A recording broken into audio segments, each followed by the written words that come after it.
Hi, we're here with Santos Torres, aka Monoverse. How's it going today, Santos? How are you doing? Very well. Thanks for having me on TranceFix, and thanks for the interview opportunity. Thank you for coming down here and meeting up with us. So tell us what you've been up to recently. A lot. Right now, I'm preparing for Monoverse Radio 50 this weekend in New York at Slake, and I'm playing alongside Fisherman, Hawkins, Nifra, and then a tag team set by Jace Thirlwall and Paul Webster. So I'm preparing for my set, and production-wise right now, information just came out for the Lange 200 recordings celebration. I have a collaboration with Johnny Ono and Somna. Mm-hmm. It's called Hijackers, so that'll be coming out on October 19th. And then I also have another three-way collaboration, my debut on Cold Harbor Recordings, so that's coming out, I think on the same day, actually. Okay. So, things have been rolling out on the production side of things, and I'm just preparing for the 50th radio show coming up on Friday. Oh, congratulations on that. So it's a long milestone to achieve. Yeah, especially since the show is twice monthly, so it's been a while since the start of the show, and it's nice to have a official celebration for the 50th episode, because now it's something like two and a half years I've been doing it, so now it's actually come together for a really big live event, and I'm excited. Right, okay, and it's hosted by Harris Revolution at Slake, you said? Yeah, and I'm really just honored to continue to work with them, because I've played many events with them in the past. I've played with Lange in the past, even for Iris, and they really throw a unique party, and I was just excited that they got behind this, All right, awesome. So let's talk about your name, which is a very unique name in my opinion. How did that name come about, and how long did it take you to come up with that name? Because it's a very clever name, I think. I can't remember how long it took me to come up with it, but I was reading quantum physics, and I'm not really an expert on it. I just kind of read a couple different theories and a couple different articles and stuff like that, and I came across the term Monoverse, which really means a single universe with a start point and an end point and a linear timeline, which to me kind of makes more sense than any kind of string theory and multiple universes, which I can't really wrap my head around. In theory it's great, but it feels like we're living in a monoverse, a single timeline, and so yeah, that's how I came up with it. And previously I was working in a collaborative project called a Dash Show with two other guys, and we stopped working together, and I kept working on music, and I needed an alias, so when I came across that term, that was what I went with. And, yeah, that's how that came together, and I love it.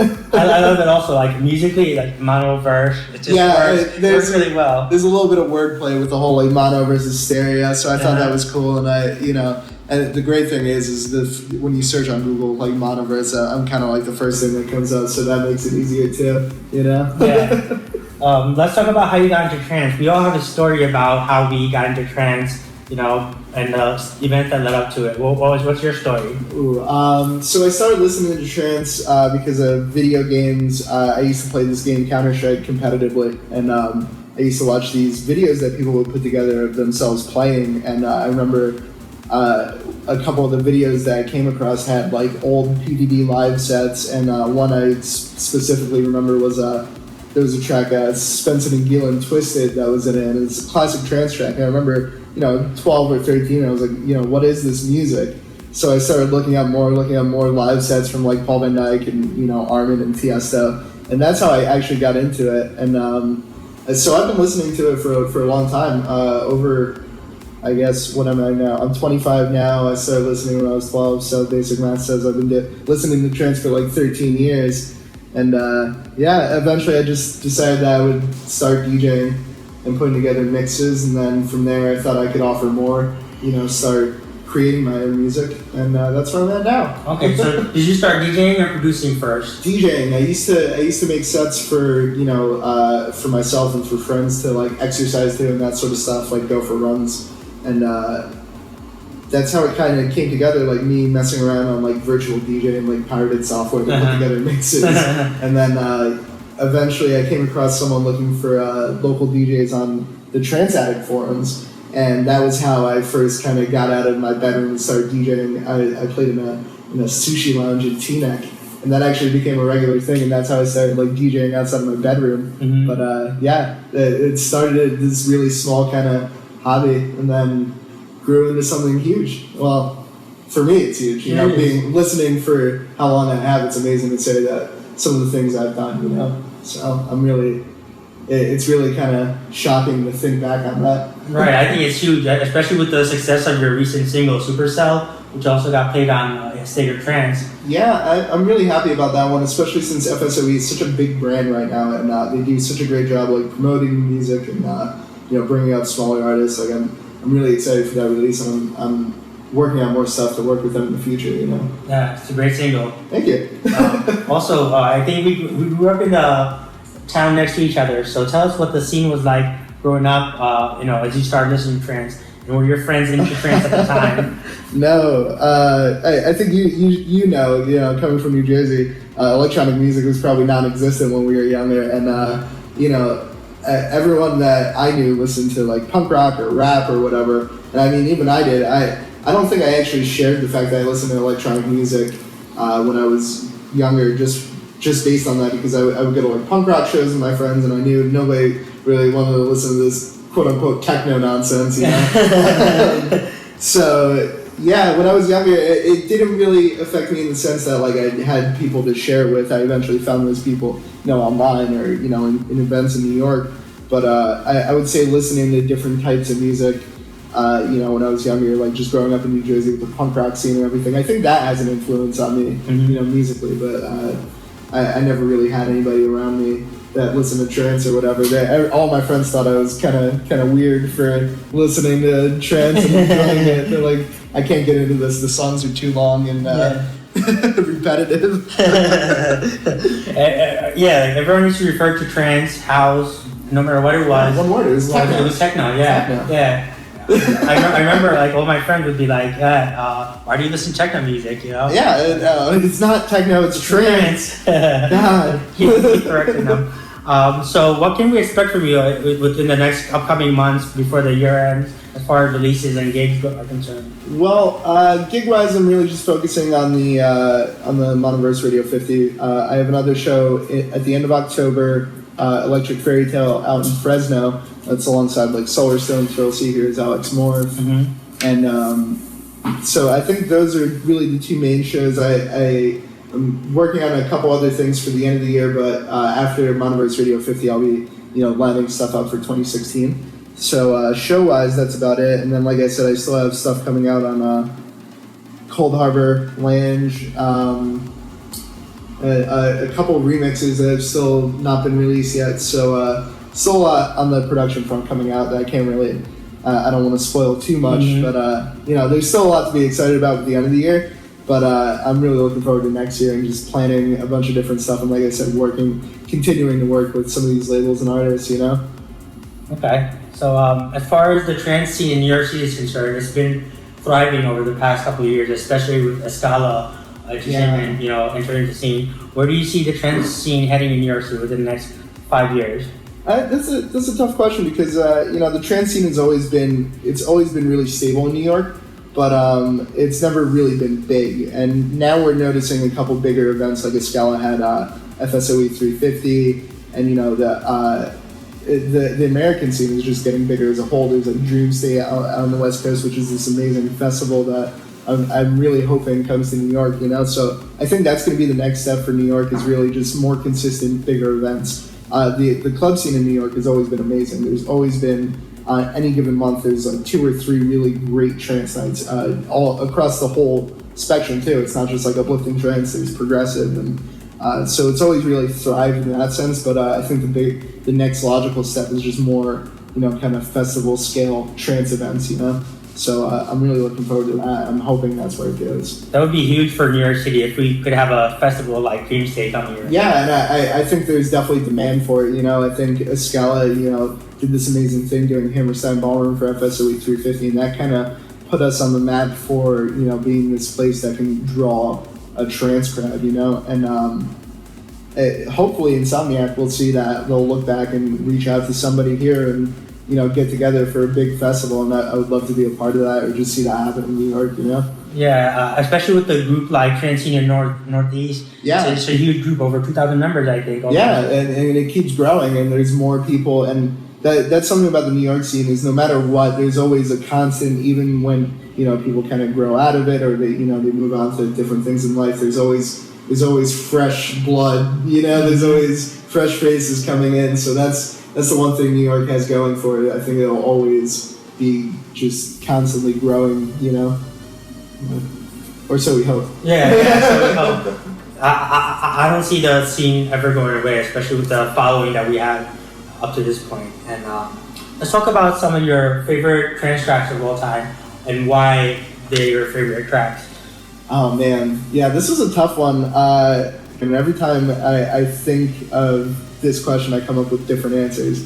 But off the top of my head, one of the first ones I thought of was the Thrill Seekers under his Hydra alias Affinity. And that one was just one track that really stuck with me over time. Like when I first heard it, it's amazingly simple but beautifully crafted and like I think it's the perfect trance track, Another one I thought of was Andrew Bayer from The Earth, I want to say Keywords remix, but it's, in that time it was Breakfast. And that remix, like every time I listen to it, it's like a new feeling, it's a new rush of emotion, and no matter what you're going through or whatever I'm going through, I listen to it and it's just like I'll experience it differently, and that's just amazing to me. It's one of my favorite all-time classic trance tracks, even though it's kind of recent. I think it's classic. And then another one I thought of was the Mayor Levy remix of Arne, People Come, People Go. Just because when I first heard that track, it was really unique and fresh, and I think to me that's like what progressive trance should be. When you listen to that track, it doesn't sound like anything else, and it has this amazingly kind of like nostalgic vibe to it, and that's what really stuck with me over time, just listening back to that. No matter when you listen to it, it like pulls on memories, so I love that about that song. And for me, that's what kind of inspired me to make like progressive trance, because it's so, like, don't get me wrong, I love uplifting, but progressive, I think there's a lot of room for experimentation and different sounds, Right. Yeah, those for off the top of my head are probably my top three favorites right now in this moment. That'll change any given time. Okay, let's talk about your record label, Amped Artists, and let's talk about how that came to be and what we can expect to see within the next year as far as artists.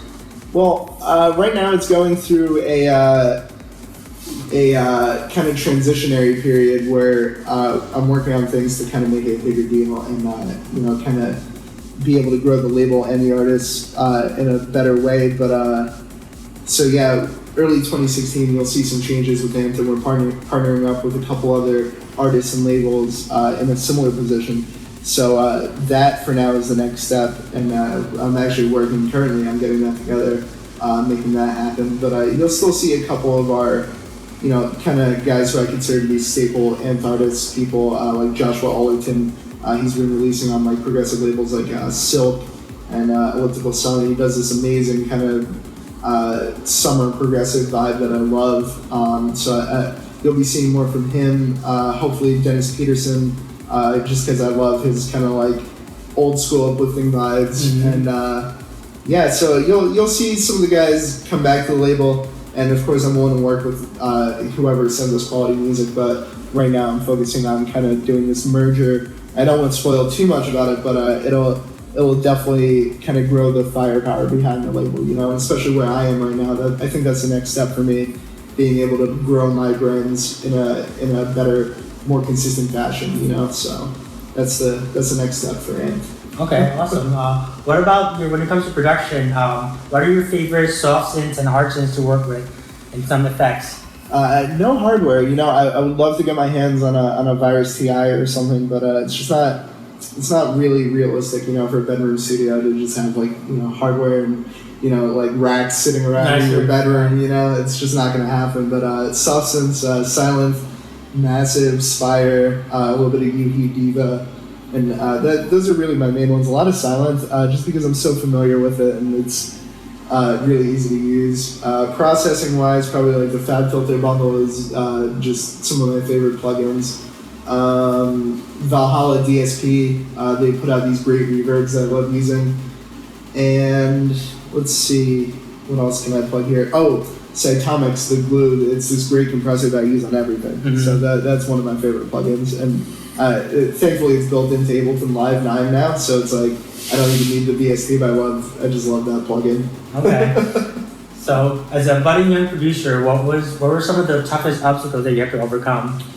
For me, since I didn't have a background in music theory or I never played an instrument, it was always just kind of the composition side of things. And even though I'm familiar now, like after reading and applying kind of music theory practices, it's still kind of difficult because I can't just sit down at a piano and improvise, you know? Right. So for me, that was something that I always struggled, and still to this day, not so much that I struggle, like I could write, you know, a simple, you know, 1-4-5 chord progression, but it's just not enough. I'd love to be able to, you know, improv and come up with these amazing things, but it's really still just, you know, clicking MIDI around in my piano roll, so it's a little uninspired, but, you know, that's the most difficult thing for me. And some of the things I've done to combat that are just like, I think it's really just time and practice, like just songwriting.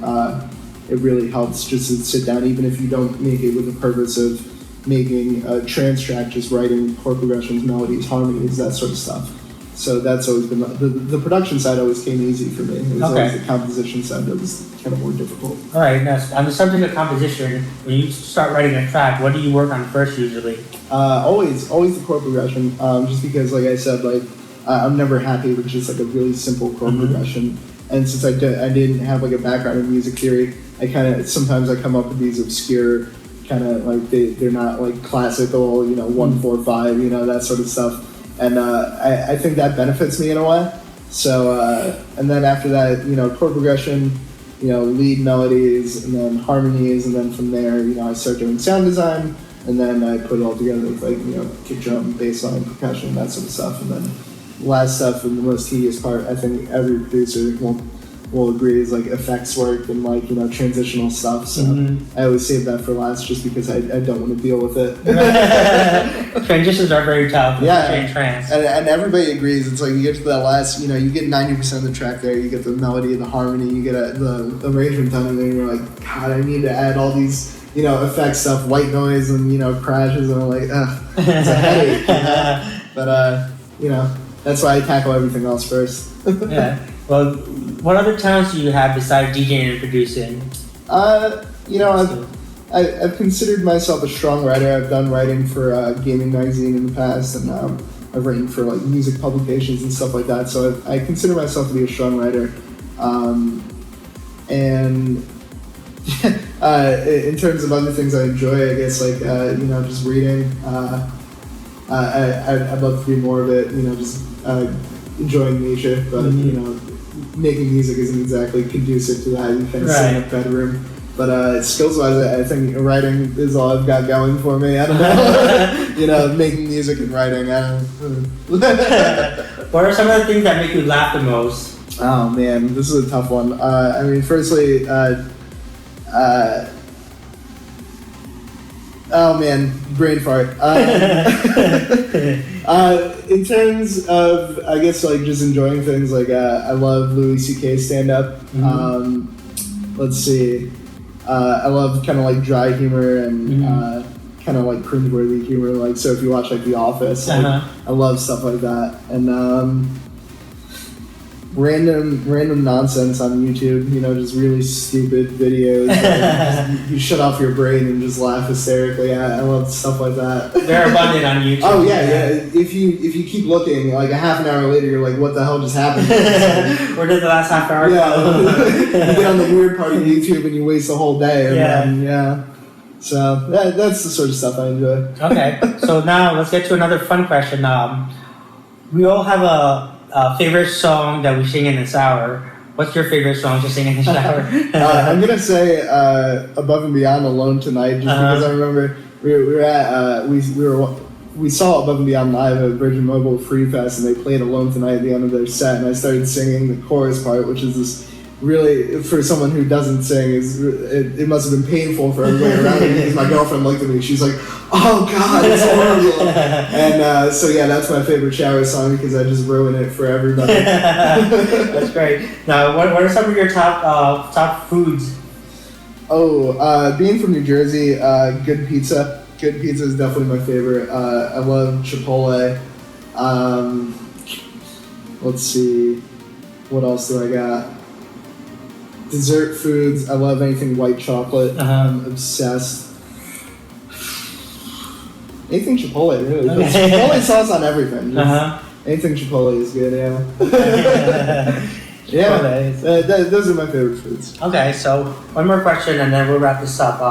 Who do you look up to most and admire the most as far as drawing inspiration for your tracks? Ooh, for drawing inspirations, definitely guys who tend to be on the more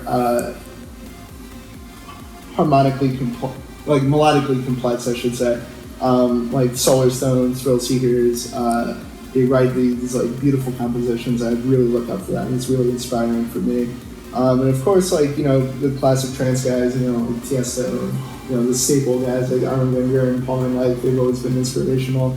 And then there's just like this influx of like kind of new progressive trance guys that, you know, I really look up to just because they're so forward thinking, and like it's hard to name because a lot of these guys are like, you know, they have like maybe 20 likes on Facebook or whatever, like they don't have a following, but you know, some labels I really listen to are like Saturate Audio, you know, a lot of stuff on Infrasonic is really good.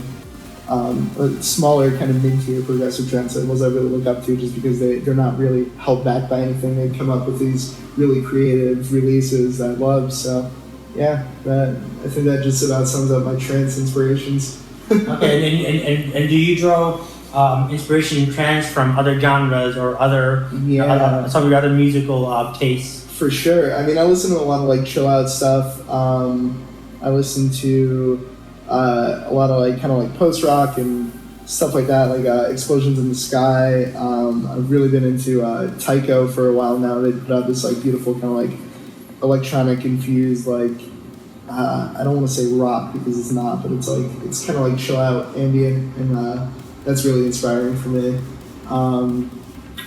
What else? Film score stuff too. You know, that's always great to pull from and just listen to, just because it's a very different ballgame. You know? So you kind of get to use great inspiration from like just scenes in movies and stuff like that, and thinking about music in the context of something that's not like for the club, you know. So that I love listening to, like just film scores from different movies and stuff like that. Okay. Well, I want to thank you for taking the time to meet up with us today and give us an interview. And that was we concluded the interview with the Monoverse, and take care.